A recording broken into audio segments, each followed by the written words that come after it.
So, magandang gabi sa inyo guys. Itong gagawin natin ngayon para ito sa Escopeta CO2. Ayan, at naka-anodize siya with gauge 3000 PSI kasi i-apply naman natin dito is only 1000 PSI. Yun na yung maximum.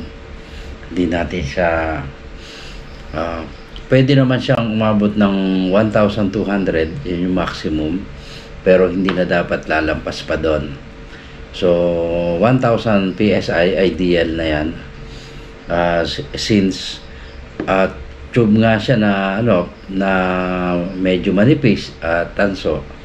Yun naman ay subok na sa 1,000 PSI, yung mahahaba pa nga nun.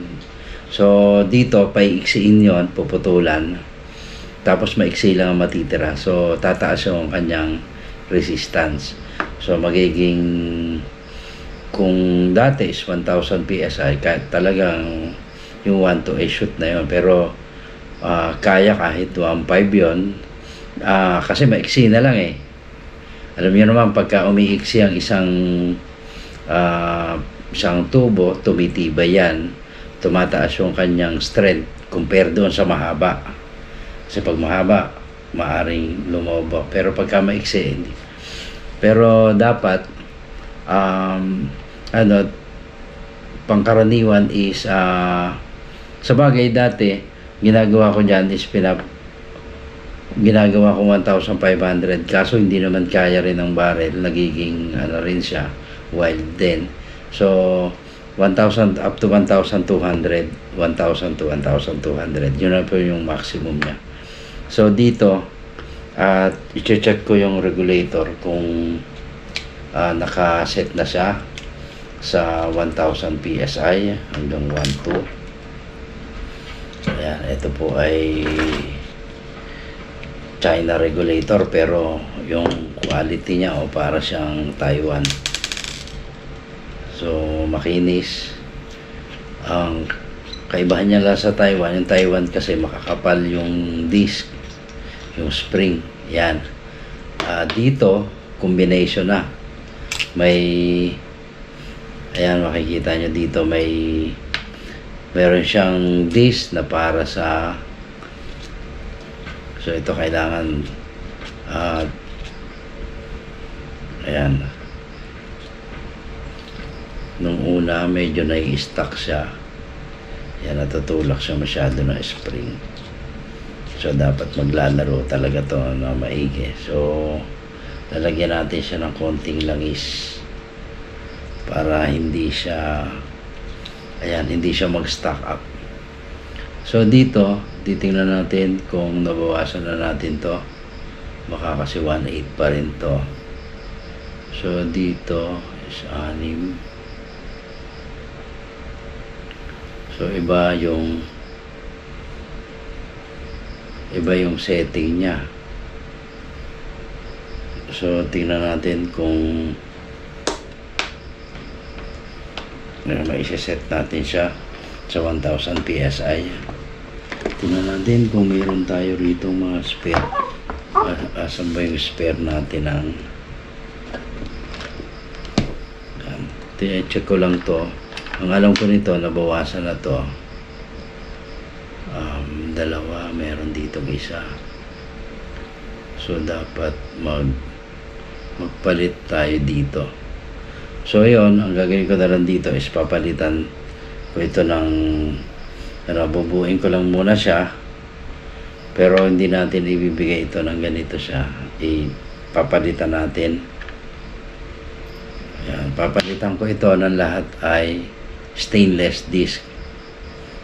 Tapos iayos ko to para hindi siya nag-i-stuck.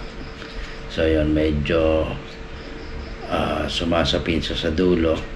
So ayan, bago kasi itong regulator na to, ayan, ipapasok muna natin siya muli. At nang mabuo natin, may pakita ko sa inyo paano binubuo. Yung sa regulator, marami na tayong nagawa na tutorial para dyan. At alam nyo na kung paano sineset yan, especially yung mga China regulators. Ito lang ay gagawin ko siyang standard na China. Tapos ano ko rin, lalagyan ko rin siya, ilolubricate ko rin siya. Wala lang tayong oil dito na available nandun pa, so kaya kukuhanin ko pa siya. So ito ay nakukuha rin naman natin online. Ito lang yung online din nakukuha yung materials nito. Tapos ayan,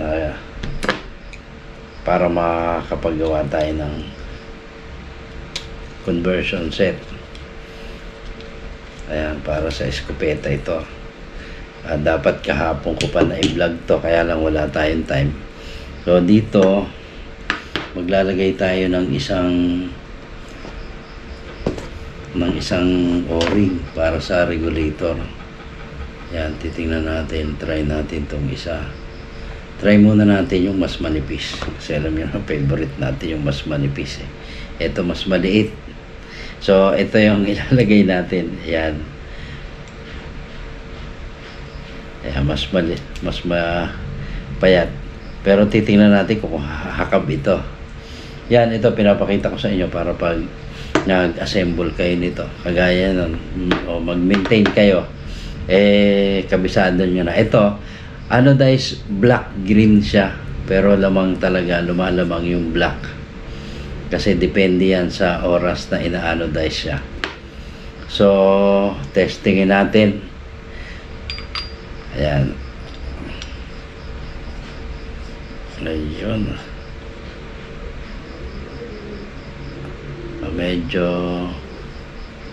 Medyo maluwag siya.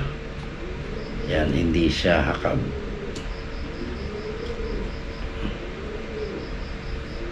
Yan. Palitan natin ng medyo mas mataba.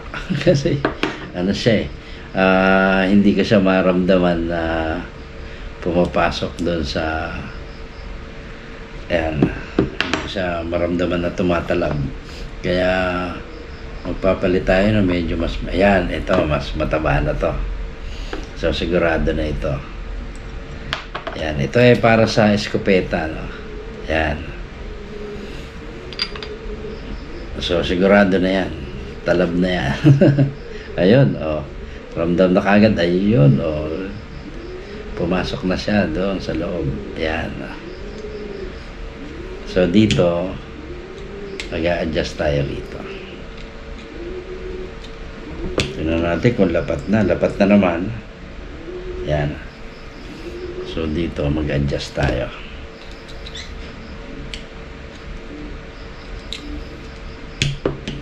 Kasi sumobra. Yan. Konti lang. Alangan doon sa ganun, masyadong malaki. Yan. So, yan ang magiging position niya. Doon sa tinesting ko ito is nakaangat yung dalawang pero nagkakaiba-iba kasi. Yan. Di na siya. Nakatapat na. Teka, medyo may konting kulang pa. Ayan, talagang ganyan. Matagal na tayo gagawa nito. Halos na experience na natin lahat ng nung una nga nag-uumpisa pa ako masyadong doon, kumbaga nag-umpisa tayo sa asin zero. Ayan, so okay na. Ayan na siya. Ngayon, lalagay na natin etong nut para dito sa ilalim. Medyo ginawa natin ito na. Ito kasi dinesign ko para sa pag gusto niya mag-upgrade ng tank, yung mas malaki. So, pwede siya hanggang 50 mm. Yung o-ring naman, una ito nilagay ko. Okay din siya, kaya lang medyo napipisa. Ayan, napipisa siya. Pero hindi naman siya nasisira, di kaya lang napipisa. So, pinalitan natin itong mas maliit. Pero ramdam na nandun, lumalapat na yung o-ring. Yan, hindi naman kailangan mahigpit yan para So itong o-ring na to, bibigyan ko na lang siya ng reserva. So dito, advice ko nga sa kanya, wag yung masyado mabigat na tank. Wag yung ano niya is 0.38 lang. Okay na daw. Pero advice ko nga 0.38, ito na lang magaan. Wag na yung mabigat. Kasi may mga mas maiksi nga nito, mabigat naman. Ayan. So, tuwid na tuwid naman siya.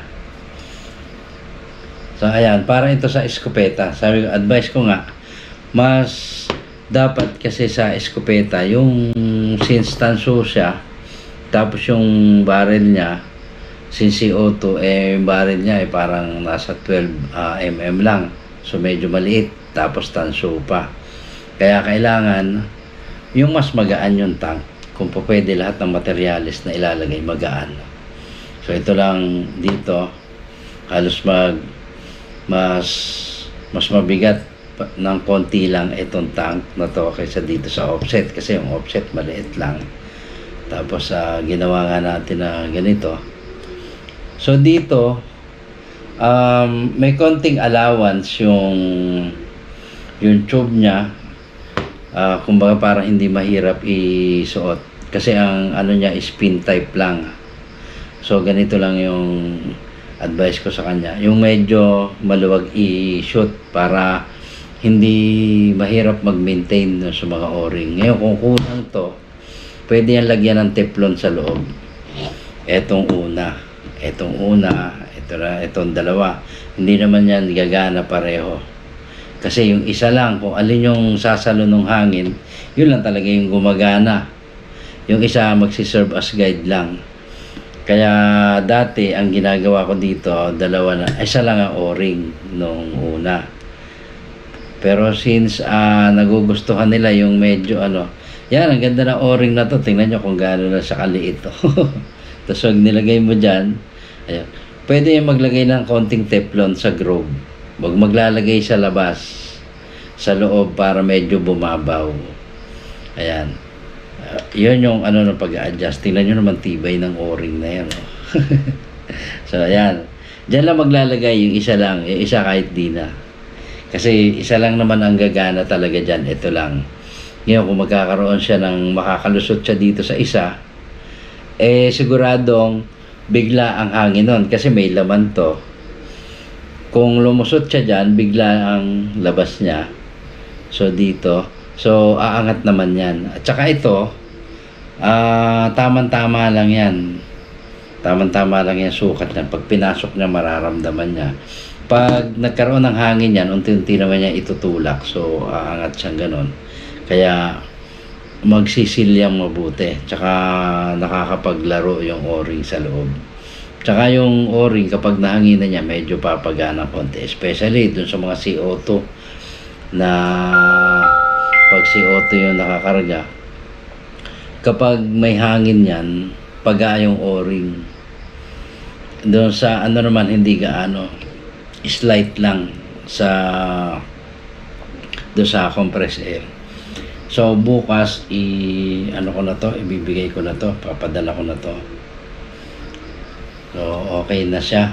At saka, natin, subok na natin ito, set up na to, saka itong gawa natin ito, kasi talagang, kumbaga, pinag-aralan natin ng maigi. At, dito na lang sa regulator, magsiset ako i-set ko siya ng ayos sa tamang pressure niya. Mag-a-adjust tayo doon sa regulator. Papalitan ko lang lahat yun ng disc na stainless. Alisin ko yung makapal para makapag-set tayo na maayos, then ilulubricate.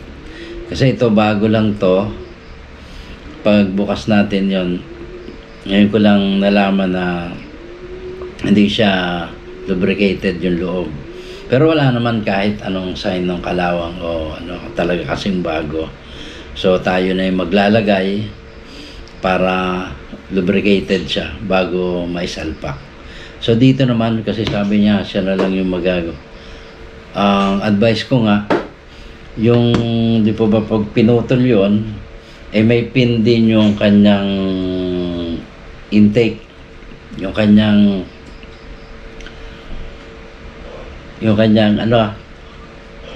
input valve, ganyan. Meron din po yung nakalak na gano'n na pin. Yun na lang ang sabi ko yung gamitin. Butasan na lang dito.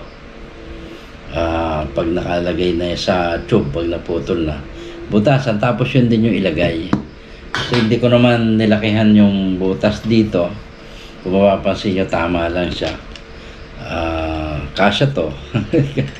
Ayan, luwag pa to. Luwag to. So medyo malaki na rin. So ayan, pinakita ko lang sa inyo kasi ganyan din pag nagme-maintain ka ng yung mga singaw, kalimitan. Yan, meron ngang tumawag sa akin na magpapa-repair. Mindanao pa siya. Mindanao pa manggagaling yung kanyang airgun. So, dito yung singaw, yung isang converted niya. Dito sumisingaw sa o-ring dito. So, ang pagkasabi niya, siguro daw hindi maganda yung groove ng o-ring. Hindi makinis, kaya sumisira siya ng o-ring pag mali yung, siguro yun basta makikita ko yun pagdating niya dito. Dalawang airgun yun, isang mini Predator, tapos isa nga yung converted na upgraded na siya, parang manlapat. Nakita ko yung niya sa side, yung kasahan niya manlapat. So ayan, hintay ko. Gano'n, kaya sinishare ko sa inyo para doon sa mga ganitong airgun, lalo na yung sa mga malalayo. Kaya nyo nang mag-repair kasi palagi ko rin naman ipinapakita sa inyo kung paano mag-repair nito.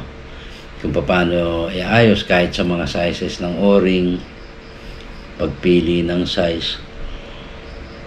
Pero medyo inaantok ako kasi medyo pa tayo gising, medyo maaga pa, tapos yun nga, medyo busy tayo maghapon, kaya ngayon mag-aalas 12 na nagbablog tayo. So hanggang dito na lang yung para dito nga. Share ko lang sa inyo yung meron tayong isang napasobra dito na offset din siya, para naman ito sa Taurus, Nimrod, yung 8-2K. Yan, kasi maraming sa akin na hindi ko pa nakakausap nagko-comment lang sa YouTube na pagawa daw sila ng 8-2K, kaya nagpasobra ako ng isa. So ito, ayan yung 8-2K na to, threaded siya. Ayan, sakto-sakto naman yan para sa 8-2K. Tama-tama ito, medyo pinalaki ko para since bakal yon, ikabit mag-thread ng medyo mahigpit yung kumbaga yung walang kalog pag ipinasok. Saktuhin yung pagka-thread ng receiver para isakto siya dito, para maayos yung sigurado tayo na meron din yung o-ring, pero siguro ganito rin lalagay ko dyan. Ayan, kasi hindi ako masyado nagpapalalim ng groove pag sa ganito. Dito lang sa ako nagpapalalim kasi kailangan dyan medyo may taba ng konti yung ilalagay na o-ring, kasi pasok-sok siya pero kung threaded siya kagaya nito, medyo manipis na o-ring ang nilalagay ko dyan kasi threaded yan hindi naman siya singawin, kaya at saka hindi siya mahirap ikabit pagka nandito na. Ayan, kapag nandyan na nakasalpak na yung o-ring yan, pag ipinasok mo yan dito sa receiver, depende yon sa pagkagawa noong, kaya meron tayong konting sobra dito para dyan na ibabase nung magti-thread ng receiver yung size ng pinaka inlet, yung pinakadulo nung receiver. Diyan niya na ibabase, ganyan kataas. Ayan, kailangan yung papasok dyan. Ayan o. Kung mapapansin nyo, yung o-ring, konting-konti lang yung angat niya dito. So, kung maglalagay ka dyan, itutulak yan ng hangin.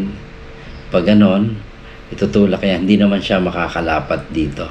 So, kahit medyo mag-adjust ka niyan ng konti, kahit medyo luwag ang maitatama mo talaga to. Ngayon, kung sa machine shop naman gagawin yung receiver, tapos iti-thread nila, maitatama na rin nila na nakatayo yan.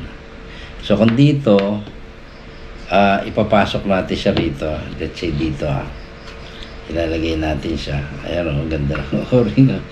Talagang hindi yan sisingaw sa dulo na yan. So dito tingnan natin yung itsura niya. Ang alam ko dyan ayan o, wala naman siyang ayan o, ganun din yung o-ring niya na sapat para sa kanya. So ganun din yung style niya. Nasa ilalim nasa ilalim yung gauge. So ganun din yung style. Ayan. So ayan, ito po ay para sa A2K threaded, tapos anodized na rin siya ng light green. Ayan, green siya, parang light black green. Ayan, makinis naman niya kasi ngayon pinapakinis ko bago ko i-anodize yung wala kang masasalat na dungis. Ayan, para hindi madaling kapitan ng dumi. At saka matibay yan kasi anodized naman yan. Ayan o, ramdam na ramdam yung o-ring na hakap sa kanya. So hindi talaga kayo magkakaroon ng problema dito sa puno, dito sa ito naman. Ito yung kalimitan kasi na experience ko na kailangan minsan mag-release ka ng hangin para pag magre-repair ka, pwede mo na dito buksan. Yan, paluwagin lang ng konti, sisingaw na yan dyan.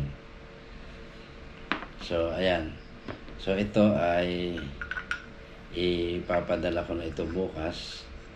Maraming salamat kay Sir, taga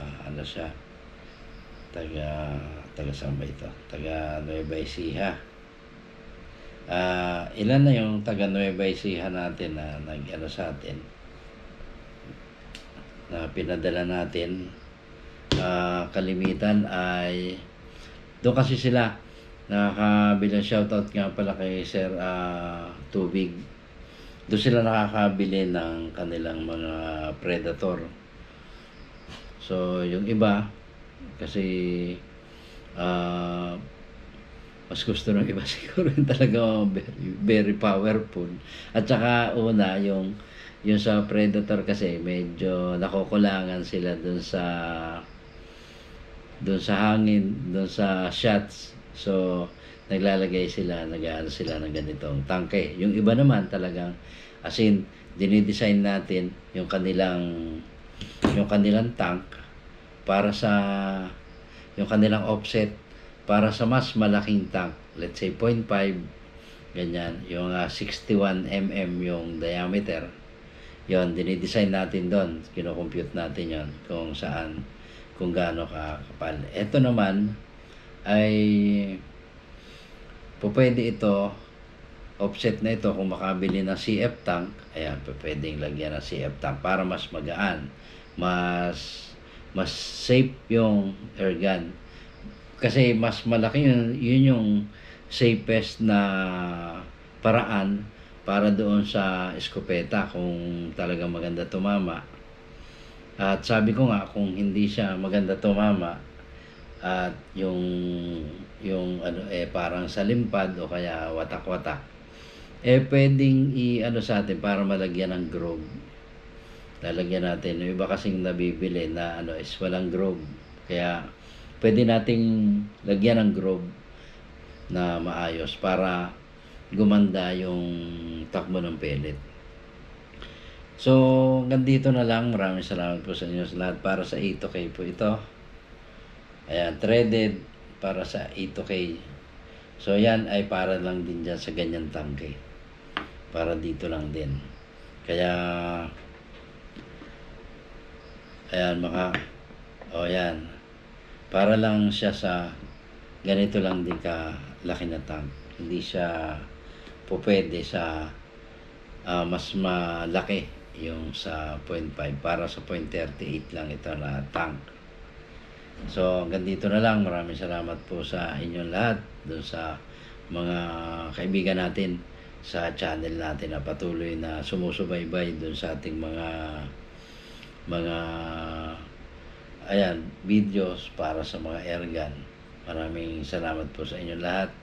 At ngayon ay ino-open na natin yung ating shop. Pwede na tayo magkita-kita kasi dati umiiwas ako sa kasi nga unang-una is busy, marami akong ginagawa noon. Ngayon, although medyo marami pa rin, pero kinokontrol ko na. Hindi na tayo masyadong nagpapagod doon sa sobrang dami, as in kagaya nung pandemic at saka after ng pandemic. Masyadong marami tayong doon, mga conversion natin noon, yung upgrade natin, ang dami. Kaya ngayon, sabi ko yung isa every 2 days, ganyan, pangkaraniwan, every other day ako mag-ship, every other day din nagagawa. Yung bawat isa siguro a week ay mga 3, ganyan hanggang 4 siguro. Pero yun na yung pinakamarami. Hindi ko na dinadagdagan. Nga pala, update para sa itong receiver ko is coming soon to. Ayan. Inoumpisahan ko pa lang. Ayan, makikita nyo. Bigger plenum. Mas malaki yung plenum niya. Ayan, mapapansin nyo. Ganyan lang yung butas niya, pero sa loob, malaki. Kaya sabi ko, bigger plenum. At kung makikita nyo, makinis na yung lagayan ng barrel. Hindi pa nga ito nalilinisan Pag ito nalinisan, para salamin na yan yung kahit yung lagayan ng barrel, yung susukan ng barrel. So ito, kaya isinabay ko yun dito para hindi na ako maghahanap ng hindi na ako masyadong marami pang i-demo na materyales. So dito lang okay na. Ito na rin yung pagsusuot-suot natin. Ayan, ito para sa 0.38 tank na rin. Ayan. Hindi ko lang masyado isasagad kasi baka matalas pa yung uso nung hindi pa natin nalilinis yan. At saka dito, sabi ko nga sa inyo, mas maliit na o-ring kailangan i-apply kasi hindi siya sa conversion. Siya, as in PCP talaga siya. So, napapansin ko medyo mataba yung o-ring na yun. Pag sinagad natin yan, baka masira. So, ayan. Ayan, diretso. Ayan. Coming soon, isinisingit ko kapag gumagawa ako ng offset pa isa-isang butas, ginagawan ko. Ayan, medyo may dumi pa kung di ko panilisan to. Ayan. Isinisingit ko pa isa-isang butas niya. Ayan, nagkadumi ng kaunti na kaya isinisingit ko siya pag pagkatapos ko ng isang offset, nagsasalang ko rin siya. Ayan, magsasalang din ako ng isang receiver. Tapos, kaya yan, coming soon yan, matatapos ko rin niya. Kita nyo, kompleto na yung butas. Ayan, kompleto na yung butas niyan. Ayan, may butas na para sa regulator. Okay na yung butas ng barrel. Pansin nyo, kinis na kinis yung butas ng barrel. Tapos may butas na para dun sa valve. May thread na rin. Ayan, may thread na siya. Ayan. Ang thread nito is M18 by 1.5. So, 1.5 siya. Testingin natin itong dulo ng regulator. Kasi ito, M18 by 1.5 ito. Ayan. So, parehong-pareho siya. Sukat na sukat siya. Kasi M18 by 1.5 nga eh. So, itong dulo ng regulator at itong tangke nito, M18 by 1.5 din. Ang ano nga lang dito, receiver na to, bigger size yung loob. Bigger yung butas. Ayan. So, ayan o, kita nyo, lusot-lusutan. So, ayan, M18 by 1.5 yan. Yung butas niyan. Ayan, nakita nyo. Shoot na shoot siya hanggang makarating sa dulo. Ayan, pati o-ring niya, sukat. Sukat para doon. So, ito lang, pinakita ko lang sa inyo. Hindi naman ito para dito. Hindi naman ito. Ito ay sa may valve ng firing pin assembly. Ayan, pinakita ko lang sa inyo, M18 by 1.5 yung ano natin, yung sa valve. Tapos, all the M18 yan, yung butas niyan sa loob is malaki. Ayan o, makakapa nyo, biglang nag-wide. Tapos dito, ayan o. So, kahit ganito lang siya, medyo maiksi siya, hindi siya ganun kahaba kagaya ng iba na 6 inches, ganyan ganyan kahaba. So kahit ganun siya, para na rin siyang 6 inches doon sa laki ng butas niya. So hanggang dito na lang, kita-kita tayo ulit sa pasensya na kayo at madalang kasi nga makagawa ng video. Kasi nga yung minsan naisiship ko yung mga naisiship ko nang hindi ko na nabibideo kasi medyo rin tayo sa TikTok ngayon, sa FB, medyo busy tayo. Inaaral ko rin kung paano tayo makaka-cope up doon sa kung ano meron sa TikTok at sa FB. Tsaka sumasabay pa nga yung may mga gawain tayo rito na, so ito sasamahan ko na lang siya ng mga o-ring na kailangan, hindi na ito. So doon sa tank niya sasamahan ko rin yan.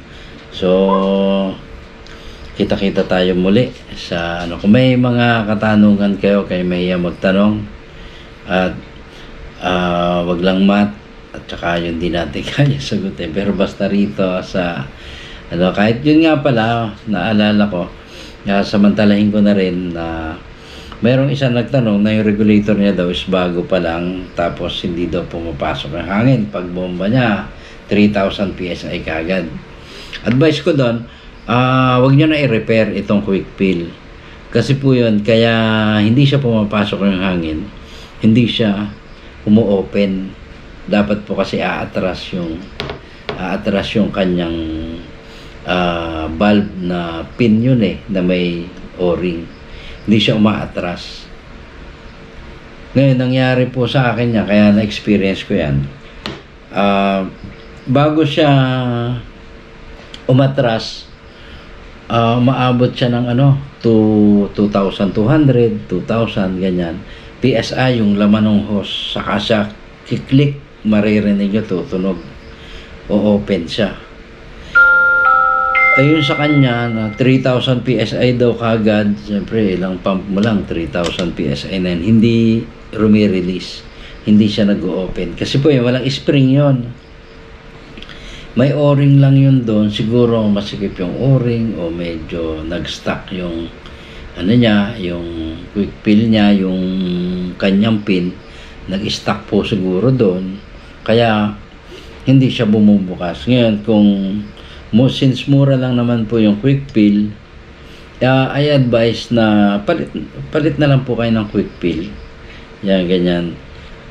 Ito kasi may Loctite yan, kaya wala kang makikitang Teflon. Pero yung Teflon po, lagyan mo yan, is okay na rin siya. Pag nilagyan mo ng Teflon yan, pang matagalan na rin yun. Hanggat di mo kinakalas yan, di yun sisingaw. So, ayun, hanggang dito na lang. Maraming